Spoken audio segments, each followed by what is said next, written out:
en C5N. Estuvimos hablando con Víctor Hugo, ¿sí? Hay una relación, vino a mi despacho en el Destape Web y estuvimos analizando las primeras 2 semanas del gobierno de Mauricio Macri. Quiero que vean, esta primera parte estuvo impresionante, siempre es un hombre muy talentoso y muy lúcido, Víctor Hugo Morales. Hoy, indudablemente, hasta esta situación tan especial que está viviendo el país, me dio la impresión de que todavía estaba un poco más arriba de lo habitual. Vamos a verlo. ¿Cómo ve los primeros días, Víctor Hugo, del gobierno de Macri? Vertiginosos, ¿no? Sí. ¿Se asombró? Sí, porque además van por varios frentes, como queriendo dar la sensación de un cambio radical en la vida del país. Y entonces van por el ataque a la justicia, que ha sido impiadoso, vergonzoso y antirrepublicano. Van con los anuncios económicos, que son neoliberales y contrarios a la gente, pero que son saludados por el establishment económico y mediático. Van por la designación de funcionarios de Clarín para fortalecerse en todos los niveles, con lo cual no te dan tregua. Van por buscar que haya manera de encontrar la forma de matarlo a Nisman, porque Nisman se suicidó, por supuesto, pero ellos quieren recorrer un camino en el que a Nisman lo maten. Es decir, se abocaron a muchas cosas todas juntas.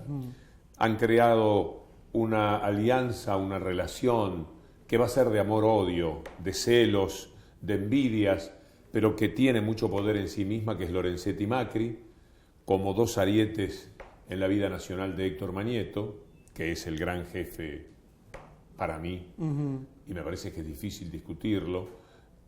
Y en ese movimiento que han establecido, en el que cada hora aparece una noticia, consiguen surtir a los medios de comunicación de una actividad en la cual pensar es muy difícil. Parar la pelota y mirar qué es lo que sucede, mirar el juego, no le ha sido posible a nadie, mucho menos a los que no quieren hacerlo, porque son de alguna manera cómplices, socios, lo que fuera, desde los medios de comunicación. Más allá de Clarín, da la impresión de una uniformidad muy grande a favor de Mauricio Macri. Digo, es muy difícil escuchar voces críticas en estos días. Es que el poder real sumado al poder político genera eso. Ya lo vimos en los tiempos de Menem. Cuando el poder político se corresponde con el poder real, le pertenece, actúa en su nombre, es una escribanía del poder real, del poder de los medios, del poder de las corporaciones industriales y campesinas, actúa de esa manera. Esta decisión de nombrar jueces de la Corte por decreto, digo, que tomó como una cosa así de reafirmación política. ¿Por qué? ¿Por qué puede habérsele ocurrido hacer eso, Mauricio Macri? Es un bochorno tal que no tiene explicación. No la encuentran ni sus adeptos. No la podés registrar en lo que declaró toda la vida, en el inmenso cinismo que hubo durante todo lo que precedió a las elecciones, todo lo que se vivió particularmente en el año 2015. Entonces no hay manera de explicarte por qué un ataque que no tiene piedad con la Constitución, con el sentido común, con nada de lo que es una manera de registrar nuestros actos. Entonces, designarlos como empleados del Poder Ejecutivo, designar directamente a una persona de Clarín y Cablevisión y La Rural y La Nación, y enemigo de la obediencia debida, enemigo de, es decir, enemigo en el sentido de que los fallos contra la obediencia debida y los indultos a él lo tuvieron en contra, que fue capaz de borrar de su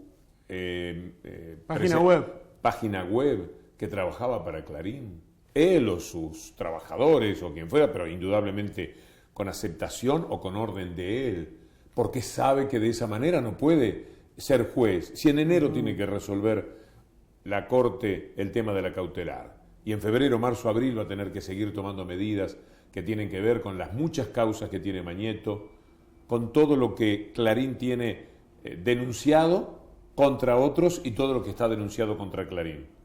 Entonces, la explicación de por qué lo hizo no existe. Ahora, ¿Cómo lo hizo? Llevándose todo por delante, haciendo una imagen de guapesa de aquí hay que gobernar. Ya no les importa cómo. Antes sí se fijaban en cualquier detalle de cómo se hacía, pero ahora no tienen en cuenta. Toman el inciso 2 del artículo 93, lo que dice es que vos podés nombrar empleados así, podés juzgar como tal a un integrante de la Corte Suprema de Justicia, podés pasar por encima del Senado. Salieron a contestarle, algunas de estas constitucionalistas que suele utilizar Clarín casi como columnistas. Sí, como hay gente Domínguez y que Sapsay. quiere ganar en la salida la cuerda de que ellos son capaces de decir algo contra Macri. Total, si lo mismo lo van a hacer. Y ya lo dijeron, este es un estado no sincero de algunas críticas. Porque la crítica real, si no dice, vos apreciás, si dice, este es un error, no lo comparto, no hizo bien, esto es un ataque vergonzoso a la Constitución, a todos los elementos, no quiero ser redundante, a todo lo que dije antes. Lo saben.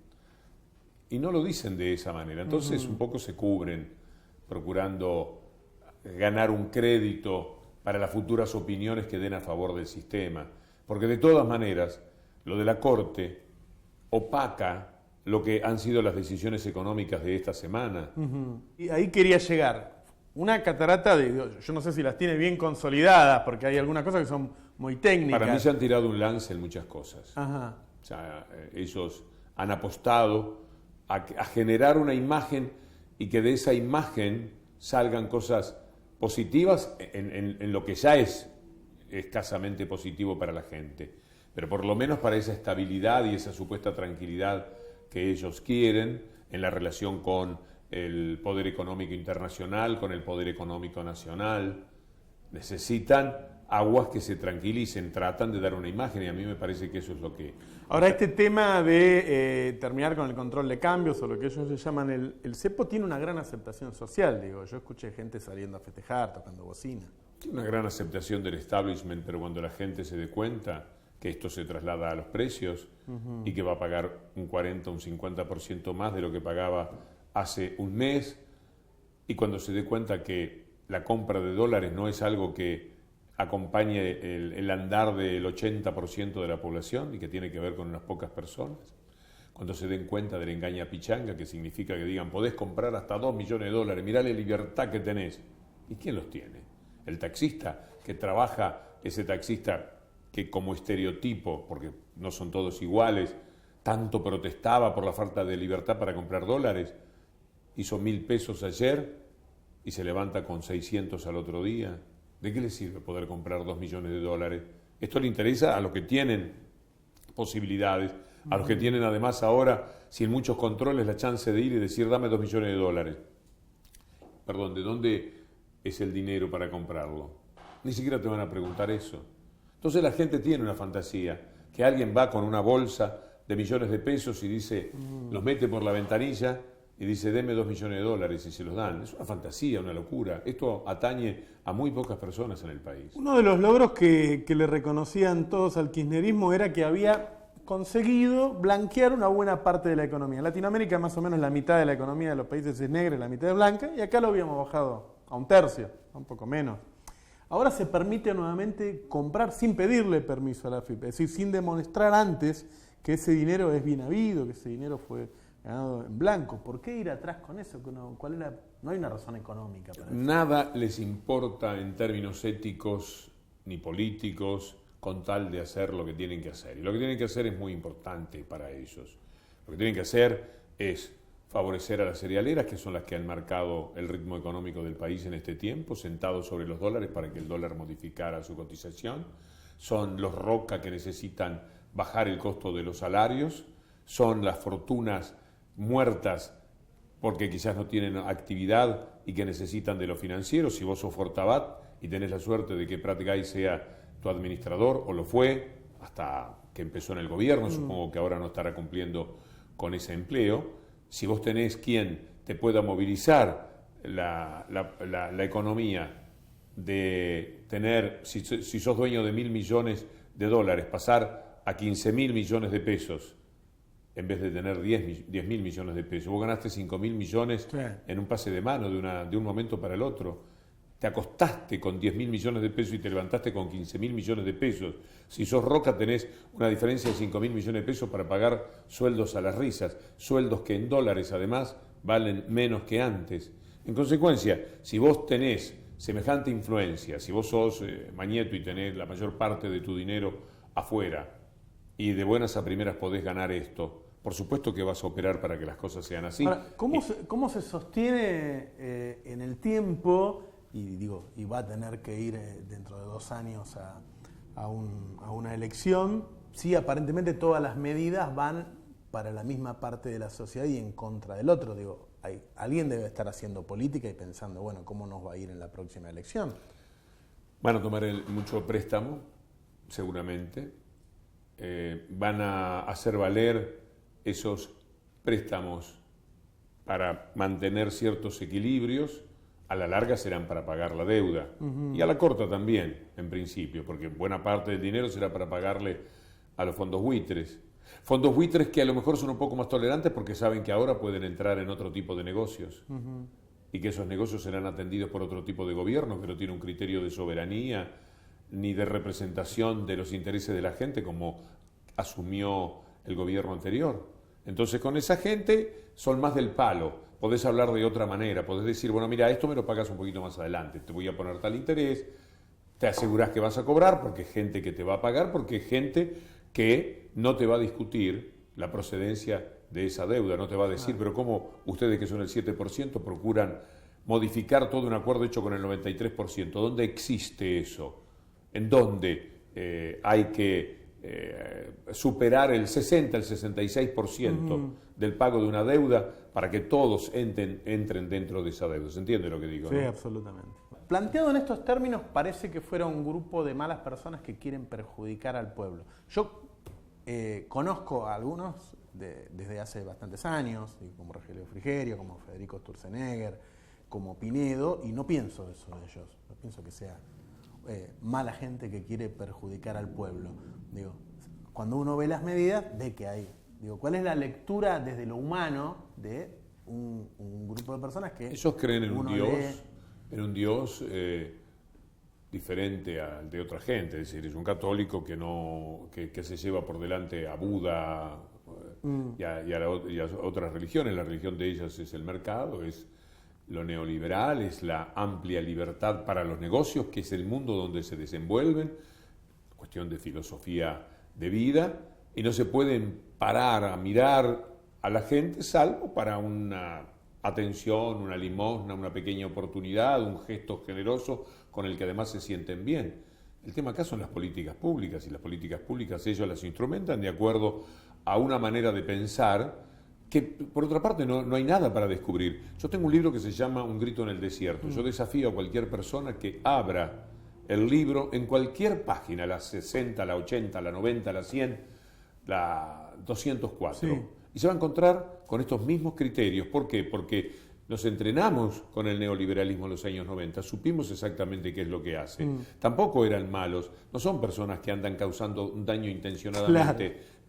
Pero lo causan y ellos se dan cuenta. Y como no toman de ninguna manera nota de esto y no les importa, que son buenas personas, son caballerescos, son amables, son gente de bien, tienen un buen discurso, son presentables, pero para mí están muy en la vereda de enfrente de lo que son los deseos, la necesidad, las urgencias de la gente.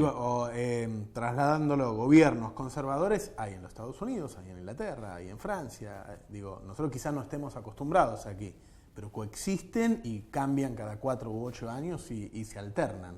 Aquí nos da un vértigo todo este cambio. No sé si será porque no estamos acostumbrados.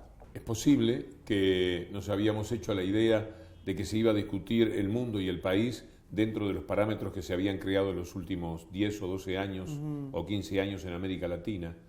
Creíamos en esos parámetros, un Estado fuerte, un Estado que se ocupa de los más vulnerables, de los más débiles, un Estado que toca intereses para transferir recursos de los que más tienen a los que menos tienen, que afecta naturalmente esos intereses que tienen tanto que ver con lo mediático, etc. Nos habíamos acostumbrado a discutir dentro de esto, a discutir cuánto de lo que se importa está bien trabar, cuánto de lo que se exporta está bien sacar, cuánto de dólar se puede tener para hacer un equilibrio con las reservas, cómo mantener el empleo, angustia por mantener el empleo, gran responsabilidad en ese sentido. El día que cayó hace un año, creo que se tocó el 7,5 después de haber estado en el 6 y pico durante mucho tiempo. Fue una especie de catástrofe. Yo ese mismo día hice críticas o advertencias o lo que pude hacer dentro de mis modestas posibilidades, pero después bajó al 6 y ahora está en el 5,4. Un esfuerzo obstinado del Ministerio de Trabajo, del tipo de informes, de generar empleo, aún en las circunstancias en las que el mundo lo pierde. Entonces nos acostumbramos a discutir este mundo, estas posibilidades. Teníamos que discutir adentro de este mundo, que por supuesto era perfectible y había muchas cosas que se podían hacer mejor, y teníamos que discutir con ese otro mundo, que siendo más pequeño tiene mucho más poder, que es lo que llamamos lo establecido. De pronto ahora estamos discutiendo otra vez una cosa completamente distinta, y esta es la perplejidad que tenemos y este es el vértigo que estamos viviendo. Esta fue la primera parte del reportaje con Víctor Hugo Morales. Lo tengo a Mariano acá diciéndome récord. Muchísima gente viendo economía, política, muchísima gente comentándolo en las redes. En este momento, tendencia en Argentina es ese hashtag Navarro en C5N. ¿Ven? Navarro en C5N. Primera tendencia en Twitter en Argentina. Ahora, esto ha pasado muchas veces acá. Vamos a ver a nivel global, ¿sí? A nivel global, Navarro en C5N está segundo. En todo el mundo, en Twitter, estamos segundos. Esto se logra cuando vos querés censurar a un periodista, ¿sí? No podés hacer lo que querés. No se puede hacer lo que uno quiere. La gente busca el lugar a donde informarse. ¿Sí? Lo que se genera con esto es que más gente te vea, que más gente hable y que haya tanta gente en Twitter en este momento hablando de este programa que le gane a la gente que hay, por ejemplo, en China, donde hay 1.500 millones de personas. ¿Me entendés? Eso está pasando. Vamos a seguir, vamos a mostrar este reportaje que es excelente por lo que dice Víctor Hugo, ¿no? En esta segunda parte, en donde se mete en las cuestiones políticas, en estas decisiones que los editorialistas de los diarios lo toman como si fueran detalles, y en donde se están haciendo cosas que no sucedieron desde la vuelta a la democracia en 1983. Vamos a verlo, Víctor Hugo. ¿Qué pasa con eso? Digo, hay una parte de la sociedad que tiene fuertes diferencias con la otra, que muchas veces se expresa más por ahí en redes sociales o en los medios de comunicación. Dicen que se discute en la familia, me parece que eso ya no es para tanto, pero existen fuertes diferencias. El gobierno de Mauricio Macri, cuando estaba en campaña, decía que venía a terminar con todo eso, abrir el diálogo, a buscar los consensos, y da la impresión de que se tensó aún más. De hecho, está habiendo marchas ya en contra del gobierno, a la que acude mucha gente. Digo, ¿qué pasa con esas tensiones que se generan en la sociedad luego de este vértigo, luego de este cambio tan fuerte? Me parece que cada vez van a tocar más intereses de la gente y la gente se va a dar cuenta. El que estuvo lúcido y sabía lo que es el neoliberalismo se va a indignar con los que acompañaron al neoliberalismo siendo de su propio lugar social. Sí. Es decir, va a haber mucho enojo. Lo que pasa es que no sé, nadie anda con un cartelito de yo los voté. Entonces va a haber una especie de pesar, desencanto, así indiscriminado contra quienes hayan favorecido desde el lugar del trabajador. Yo creo que los ricos, las familias de los cerealeros, los hijos, los primos, los parientes, los exportadores, la gente de campo en general, por ahora, tienen que estar muy contentos y tienen que sentirse orgullosos y felices de haber votado neoliberalismo, porque dentro de eso se van a desenvolver como peces en el agua. El drama, el problema, el dolor, asiste a quienes sabían que esto podía suceder y sienten que hubo una especie de traición de clase, de quienes, por otro tipo de urgencias, por una cuestión casi aspiracional, terminaron votando un gobierno que definió muy bien en un poema que tendrías que ponerle un día, alguien tendría que ponerle música de Sasturain, que es algo así como se vienen los rubios o llegaron los rubios para arreglarlo todo. Yo creo que hubo también algo de eso en el comportamiento de una parte de la sociedad, aquella que no tiene razón en haberlos votado. Nada observo ni nada discuto del comportamiento de la persona que por clase social, por dinero, por lugar económico, acompañó todo este movimiento y ahora tiene que estar notablemente feliz. Hubo festejos en la semana cuando se anunció el levantamiento del cepo. Hay gente que hace muy buena diferencia. Yo todavía pertenezco a esa gente. Claro. Yo vivo un poco una especie de contradicción. Cuando yo escribí Un grito en el desierto en los años 90, yo viví la mejor etapa económica de mi vida, porque esto tiene perdedores que son muchos y ganadores que son pocos. El que está del lado de los ganadores lo pasa muy bien. Y el que está del lado de los perdedores va a tener un periodismo que es parte fundamental de toda esta historia, ocultándole información, ocultándole que la gente sale a las plazas. Vos me decís que hay tensión social y que la gente salió a las plazas. Sí, ocurrió, pero ¿cuánto se vio de esa información en la primera salida que hubo? En el momento en que estaba la manifestación con la ley de medios, ningún canal lo estaba tomando, solo Telesur. Solamente Telesur. ¿Y cuánta gente informó de lo que ocurrió? Y estaban en todas las plazas del país. El martes hubo una especie de conferencia de prensa ofrecida por gente que antes tenía mucha atención periodística. Estaban Kicillof, Devido, Recalde, pesos pesados de la opinión económica. ¿Dónde trascendió? ¿Dónde se les vio? Lo ocultan, ni siquiera lo ponen para la discusión. No quieren ni oír eso. A mí me da la impresión de que eso puede ser temporal, pero que la información fluye de algún modo y que después hay un reacomodamiento en los medios. Nadie tiene todos los medios a favor. Bueno, ¿no? mirá, de alguna manera, lo que para vos es un halago profesional, para tus muchachos, para tus trabajadores, lo que ha ocurrido con el Destape, cuando me enteré el otro día que había tenido 500.000 visitas y que entonces andará promediando algo por el estilo, esto es asombroso. Seguramente hay otros lugares, que sé de 2 o 3 más, yo no estoy muy metido en todo esto, pero los hay que también están teniendo mucha visita y que ven que asumiendo la responsabilidad de informar con seriedad, con contundencia y con rigor, pueden encontrar la posibilidad de satisfacer a mucha gente que ahora se da cuenta que le están ocultando información, que están jugando como si se tratase de aquellos que en la puerta del circo te dicen vayan pasando, que aquí todo es divino, tenemos los mejores leones, periodistas amaestrados, qué sé yo, pueden ofrecer una variedad muy interesante para que vos entres a ese mundo. Y yo creo que hay gente que dice, no, ahí no voy a entrar, voy a ir a otro sitio, me voy a informar de otra manera. Y es lo que está ocurriendo y lo que seguramente va a suceder. Ojalá que sea así. Yo me doy cuenta que tiene que pasar algo, que en el mundo y particularmente en la Argentina algo tiene que suceder en materia de información, que no podemos seguir atosigados, abrumados, estrangulados informativamente por estos medios tan poderosos que no tienen moral, que no tienen ética, que lo único que les importa es el negocio que ellos representan, ser el mascarón de proa de un neoliberalismo al que ellos llamaron y convocaron en todos estos años, haciendo un enorme daño a la información y al periodismo, y ahora van a tratar de mantener, porque sí han aprendido que fue muy doloroso para ellos perderse 10 o 12 años de los negocios que habitualmente hacían, con sus bonos, con los bancos, con todo ese poder económico que ellos representan.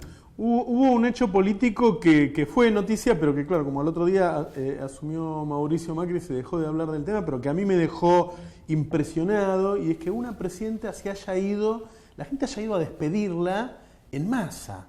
Digo, se calcula que fue por lo menos 500.000 de personas acá, en la Plaza de Mayo. ¿Cómo lo veo? Un hecho asombroso. Yo creo que en el mundo entero, ni en la historia, se ha dado una cosa igual. No sé, no conozco ningún registro. Me dicen que no. Para decir gracias, te quiero, esas dos palabras juntas, hasta siempre, sin vos va a ser muy difícil, que era el mensaje que la gente emitía, apretados como nunca, como si estuviesen abrazados, faltaba que la gente hubiese estado toda, porque muchos lo estaban, abrazados, tomados del hombro del de al lado.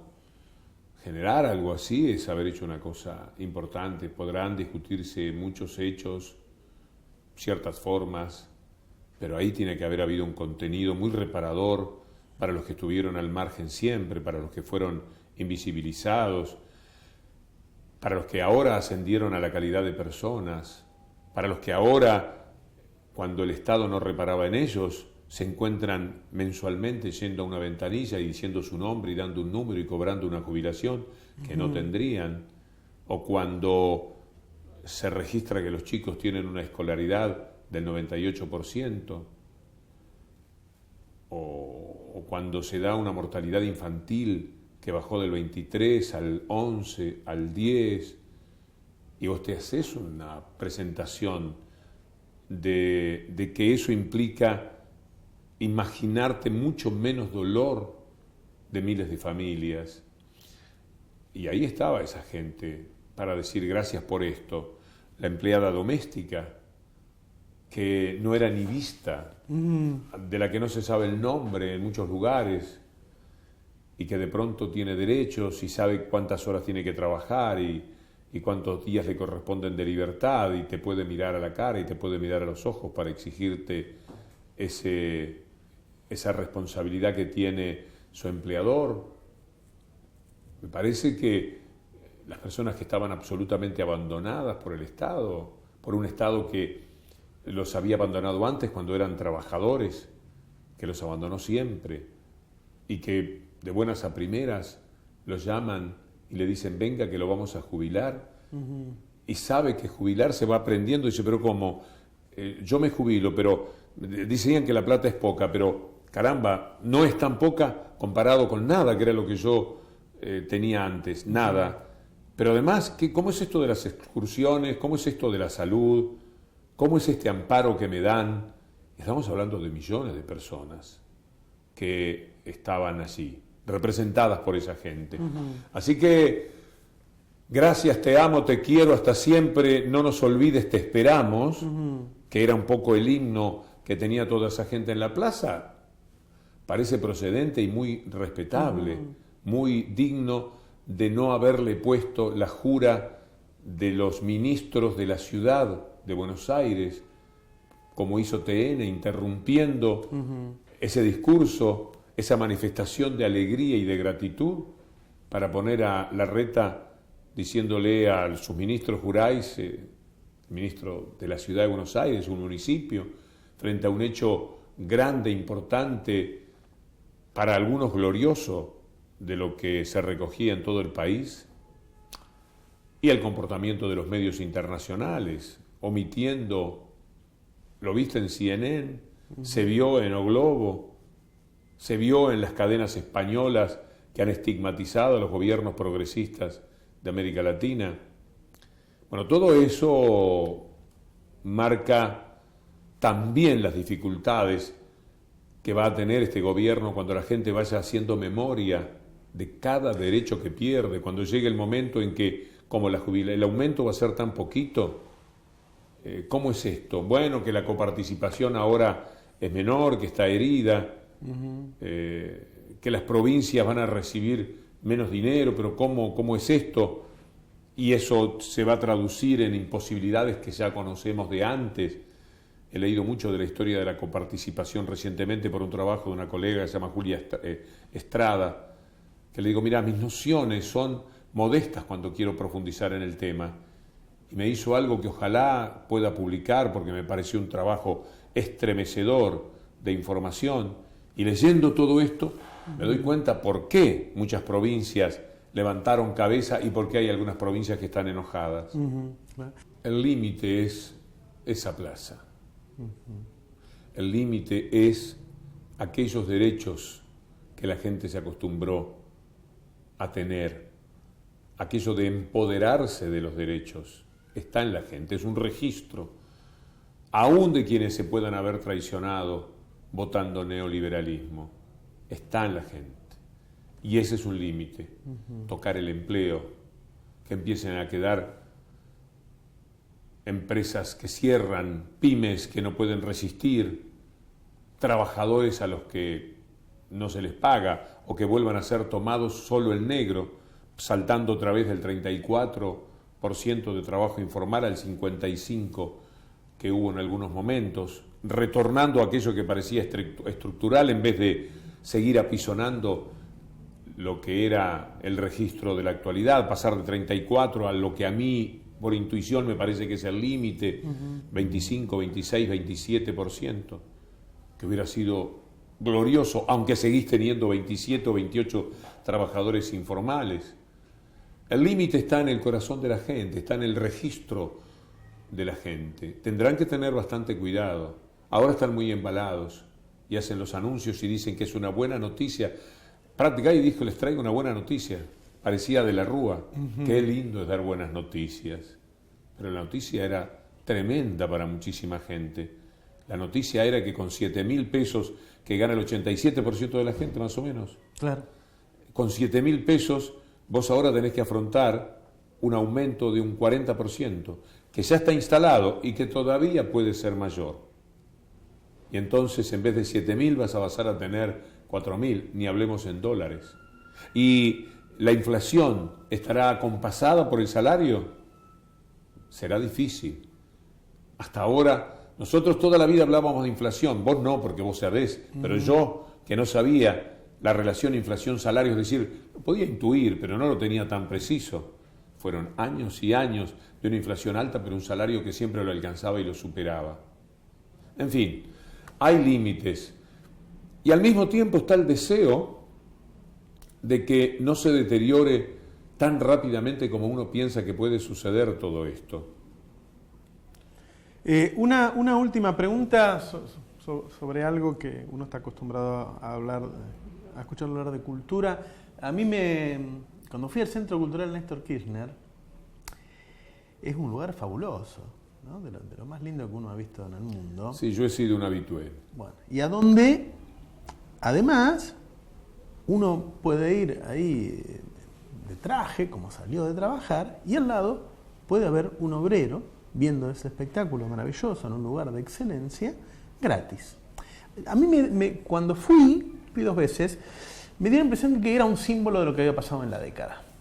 De esa igualdad de oportunidades, de ese ocupar espacios que antes no se ocupaban, que se temía si ese no es el lugar, no es para mí.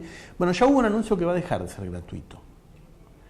Y yo pensaba en cuando los españoles destruían lo que habían hecho en los incas, ¿no? Le rompían la parte de su cultura, le rompían los símbolos de lo que era, por citar a uno de los pueblos. Y me preguntaba si era necesario cobrar o si tenía que ver con romper esos símbolos.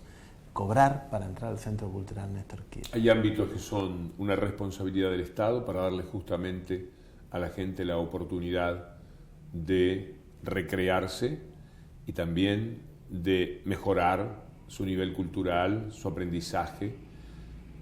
Cuando vos ves un concierto, ves un artista, ves a Charly García o ves a la Sinfónica Nacional, vos salís siendo otro, estás modificado, sos mejor persona, querés al mundo, ves la ciudad más linda, pasan cosas maravillosas en el ser humano. Pero si vos no podés ir porque te cuesta 100 pesos, más 2 entradas, más el transporte, etc. Yo me di cuenta que en el Centro Cultural Kirchner, por ejemplo, yo que soy tomador de taxi, salía a tomar un taxi, no tenía competencia, porque la gente no sale y toma taxi de allí, salía y se iba al subte, al micro. Era bien gente de pueblo que había ido de una manera baratita y que se volvía de la misma forma a su casa. Y eso vos se lo vas a privar. Hay ámbitos donde tenés que cobrar, en todos lados se cobra, pero en todos lados vos tenés lugares en donde tenés la chance de que la gente vaya. Y además, con la familia, eso que vos...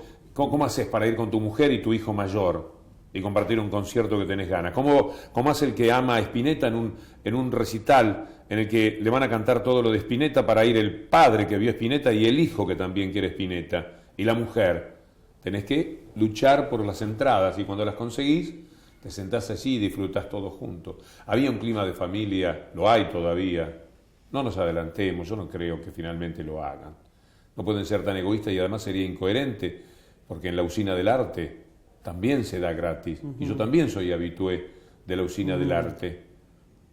Es necesario que haya ámbitos donde sea el Estado el que te da educación, cultura y entretenimiento. La gente merece que le den la oportunidad de entretenerse. Yo que soy un entretenedor, un entretenido habitual, un fanático del mundo del espectáculo, un hombre que no sabe vivir un solo día de su vida sin un cine, una película o un concierto. Yo sé lo que pasa en mí. Cuando he tenido tantos problemas de confrontaciones y demás, la gente me mira y me dice, pero como diciendo, pero como no está deteriorado. Espero que así sea. Y yo digo que me mantiene en pie el disfrute y que ese disfrute tenés que dárselo a la gente. Porque si vos le decís aquello que decía aquel tipo de pelo blanco del fútbol de torneos y competencias, que decía lo más democrático es que el que quiera ver fútbol lo pague. Porque este es un concepto de la vida. Entonces, lo más democrático que el que quiera ver la Sinfónica Nacional, lo pague. Lo más democrático que el que quiera ver un festival con Charly García y Fito Páez, lo pague. ¿Qué se va a hacer? Esas cosas tienen un costo. A mí me parece que el Estado tiene que tener generosidad y no crear desigualdades. El límite, me preguntás vos, el límite es ver si estarán todas las computadoras para los que entren a primer año ahora. No sea cosa que empecemos a tener a los chicos de primero mirando a los de segundo, tercero y cuarto con computadora y ellos no. El límite es no volver al tratamiento desigual. Este intento de igualación, que no es solo de la Argentina, que se ha dado en América Latina en todo este tiempo, y lo más maravilloso, si hemos sido una vergüenza históricamente, si llevamos 2 siglos en los cuales la América Latina es el infierno de la desigualdad, el sitio más desigual del mundo. Ni África es más pobre, pero no es tan desigual como es América Latina, con todas las riquezas que tiene América Latina. Muchas gracias, Víctor. A vos. Qué enorme periodista que es Víctor Hugo Morales, qué coherencia, qué lenguaje, qué convicciones. Chapó, un maestro, Víctor Hugo Morales. Hoy te mostramos algo de lo que no se habla en el país, ¿sí? Que Argentina está negociando para entrar a la alianza del Transpacífico. Te dijimos que eso va a cambiar tus condiciones laborales para mucho peor, para vos, para tus hijos, que ya no vas a poder comprar remedios genéricos. Te mostramos una investigación que no se muestra en otros lados. En este momento te dijimos que estábamos primero tendencia en Twitter en Argentina y cuartos a nivel mundial. Después pasamos a segundo. Ahora, economía política es primera tendencia en Twitter a nivel mundial. Economía política es primera tendencia en Twitter a nivel mundial. Cuando vos informás, cuando vos decís lo que pensás, porque además nosotros decimos siempre lo que pensamos, decimos de qué lado estamos, decimos en contra de quién estamos, damos información, te la mostramos desde Clarín, desde La Nación, desde otros medios, te mostramos consultoras privadas porque no creemos en el INDEC, entonces la gente te busca y te ve. Y lográs cosas como estas, estar primeros a nivel mundial en Twitter. ¿Sí? La gente está hablando de nosotros más que de cualquier otra cosa en esa red social que es la que más se usa en el mundo. Y obviamente que estamos también batiendo récord de rating. Ahí está, Navarro en C5N, tratamos de ser lo más ligeros posible, digamos, no decir nada que moleste a nadie. Pusimos simplemente que estábamos volviendo a C5N, a nuestro lugar, a este lugar en donde siempre fuimos bienvenidos y que tomamos esto del canal no como un problema con el canal, sino como un problema con Mauricio Macri, que seguramente ahora va a reconsiderar que se informe todo lo que hace. Y está bien, y si a la gente le gusta, dentro de 2 años lo volverá a vetar y dentro de 4 años lo volverá a votar. Pero tiene que haber información, no solo para el 49% de la gente que votó en contra de Mauricio Macri, también para que el otro 51% puede controlar lo que pasa con su voto. ¿Sí? Eso es imprescindible, parece mínimo, parece obvio. Sin embargo, hoy estamos discutiendo cosas como esas en la Argentina. Si hay libertad de prensa o no, si en un canal privado, puede seguir trabajando un periodista que discrepa con alguna de las cosas que hace el gobierno nacional. Yo ahora me voy de vacaciones, 2 semanas. Voy a estar mañana y pasado en el diario de 18 a 21 y después me voy de vacaciones, por lo tanto Economía Política no va a estar 2 semanas y volvemos el domingo 17 de enero, acá a las 21 horas en Economía Política. Ya me está esperando Nico Magaldi, quien dijo que es tarde. Les agradecemos muchísimo, muchísimo, muchísimo. Muy contentos por el apoyo de todos, en todas las redes sociales, en la calle, por el enorme cariño que nos dan y un orgullo, claro, estar primeros a nivel global en Twitter. Nos vemos. Todo gracias a ustedes, obviamente. Todo gracias a ustedes. ¿Sí? Ustedes lo lograron. ¿Sí? Nos vemos acá en Economía Política el 17 de enero, domingo 17 de enero a las 21 horas.